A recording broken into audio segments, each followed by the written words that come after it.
दोस्तों चल रहे हैं विवाह गीत गाने बेटी के मरेगा।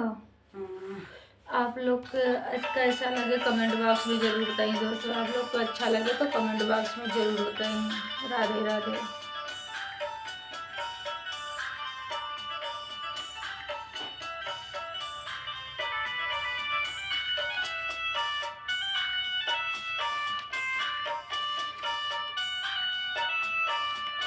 दोस्तों मेरा सपोर्ट करें, आगे सब्सक्राइब लाइक कमेंट करें दोस्तों आप लोग।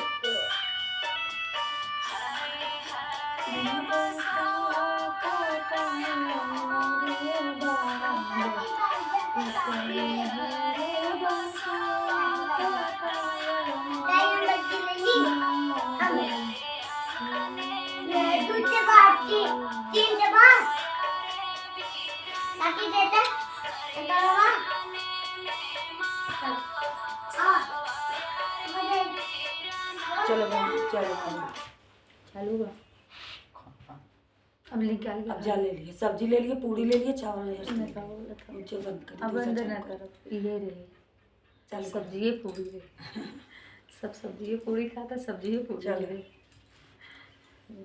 हरे हरे बसवा कटाया मोरे बाबा, हरे हरे बसवा कटाया मोरे बाबा, हरे अंगने में मड़वा छवाया रे बीरनवा, रे अंगने में मड़वा छवाया रे बीरनवा, भीतरा से निकली ने बहिनी कवन देई, भीतरा से निकली ने बहिनी कवन देई, दुआरा पे खड़ा बाटे तोड़ रे सजनवा, रे दुआरा से खड़ा बाटे तोड़ रे सजनवा, अंगना में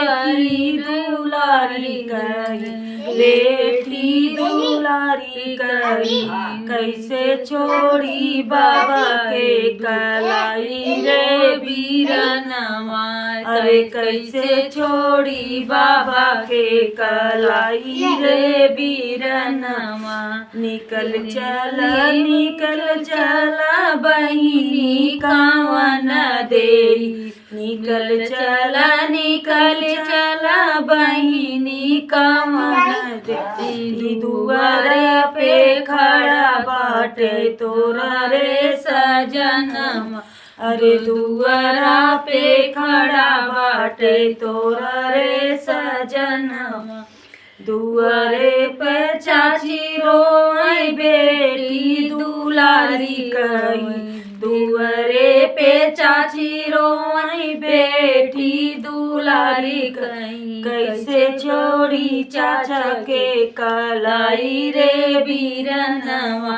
अरे कैसे छोड़ी चाचा के कलाई रे बीरनवा, निकल चला बेटी कावन देई, निकल चला बेटी कावन देई, दुआर पे खड़ा बाटे तोरा रे सजनवा, रे दुआरा पे खड़ा बाटे तोरा रे सजनवा, ये होला दुनिया के रीतिया रे बजवा, रे होला दुनिया के रीतिया री बजवा, अरे बेटी होली सबके पराई रे बीरनवा, अरे बेटी होली सबके पराई रे बीरनवा।